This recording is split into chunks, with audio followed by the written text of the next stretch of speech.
Allez, sur Boursorama, on va parler de la mondialisation, un terme qui a perdu un peu de sa superbe, qui est nettement moins en vogue, c'est moins qu'on puisse dire. Et pourtant, malgré cette défiance croissante à l'égard du libre-échange, de la mondialisation, la Banque de France, c'est intéressant, nous dit qu'elle a du bon aussi, cette mondialisation. Bonjour, Bonjour David.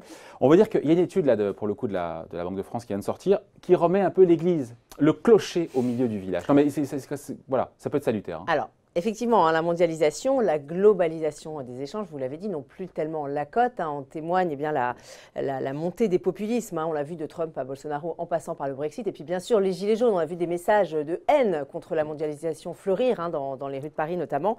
La mondialisation qui est donc accusée de tuer nos emplois. Voilà. D'ailleurs, aujourd'hui, tout le monde s'accorde à dire, on l'a répété souvent ici, qu'il y a un ralentissement du commerce mondial. C'est ça la réalité, là, oui, sur deux trimestres. Évidemment, on en parle beaucoup sur ce plateau, la guerre commerciale. Trade war. Avec la guerre commerciale, le commerce mondial a du plomb dans l'aile. Et pourtant, selon l'OMC, il n'y a pas à proprement parler de baisse du commerce mondial. C'est plutôt la croissance du commerce mondial qui ralentit. Alors, selon les dernières prévisions de l'OMC, en 2018, les échanges ont augmenté moins que prévu de 3%. Et en 2019, ce sera a priori moins, avec une augmentation de seulement 2,6%. Aujourd'hui, d'ailleurs, on ne parle plus de ralentissement Enfin, on parle plutôt de mondialisation, de mondialisation molle ou encore de la mondialisation. Voilà, la de globalisation, comme en témoigne cette une de The Economist en janvier dernier. Donc on voit un bel escargot qui illustre donc cette fameuse globalisation. La mondialisation. Donc on l'a compris, l'âge d'or, en tout cas à court terme pour l'instant, de la mondialisation semble derrière nous.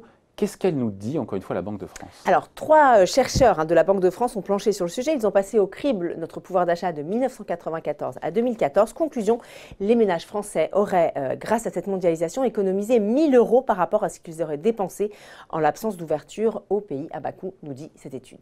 Oui, donc certes, on le rappelle d'ailleurs aussi, la mondialisation, ça fait sortir la pauvreté des centaines de millions de gens.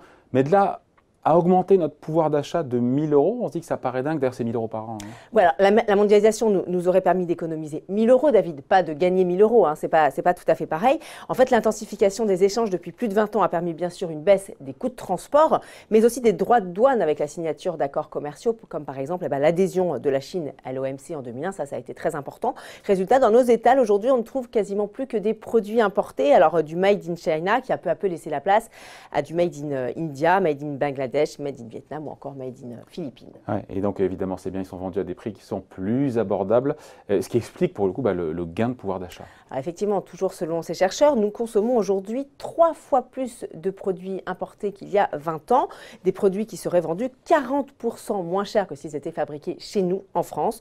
Et puis il faut noter aussi que face à cette concurrence acharnée, eh bien, nos entreprises françaises ont elles-mêmes été contraintes de baisser leurs tarifs en rognant sur leurs marges. Donc bref, tous ces facteurs expliquent ces gains de pouvoir d'achat sur 20 ans. Ouais, si on devait rentrer dans le détail, encore une fois, des produits importés qu'on paye moins cher, on trouve quoi? Alors David, on trouve de tout. Alors ça va de l'alimentation qui est vendue 17% moins cher. On pense notamment au riz importé de Thaïlande qui fait partie des produits stars de nos étals. Il y a également les boissons alcoolisées vendues 19% moins cher. Alors on remerciera le vin sud-américain qui a allégé notre facture. Vous avez également les transports, 34% moins cher grâce aux scooters Made in China.